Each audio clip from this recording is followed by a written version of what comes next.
ನಡು ರಸ್ತೆಯಲ್ಲಿ borewell ಕೊರೆಸಿದ ಚಾಲಕಿ. RR ನಗರ ರಸ್ತೆಯಲ್ಲಿ ಅನಧಿಕೃತವಾಗಿ ಕೊಳವೆಬಾವಿ ಕೊರೆಸಿದ ಸೈಟ್ ಮಾಲೀಕ.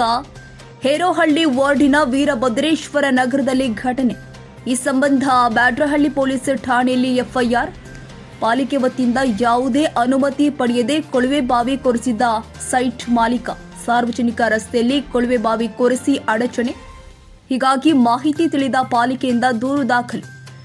ಯಾವುದೇ ಪೂರ್ವಾನುಮತಿ ಪಡೆಯದೆ ಅಕ್ಟೋಬರ್ 3ರಿಂದ 4ರ ಸಂಜೆಯ ತನಕ ಕೊಳವೆಬಾವಿ ಕೊರೆಸಲಾಗಿದೆ.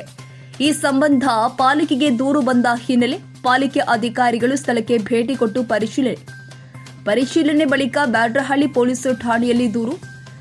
ಕೊಳವೆಬಾವಿ ಕೊರೆಸಿದವರ ವಿರುದ್ಧ ಹಾಗೂ ಬೋರ್ವೆಲ್ ಕೊರೆಯುವ ವಾಹನದ ಮೇಲೆ ಕಾನೂನು ಕ್ರಮಕ್ಕೆ ಆಗ್ರಹ.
ಕ್ಷಣದ ಸುದ್ದಿಗಾಗಿ News81 Kannada YouTube channel subscribe ಮಾಡಿ. ಹೊಸ ಸುದ್ದಿಗಳ ನೋಟಿಫಿಕೇಶನ್ಗಾಗಿ ಬೆಲ್ ಐಕಾನ್ ಕ್ಲಿಕ್ ಮಾಡಿ.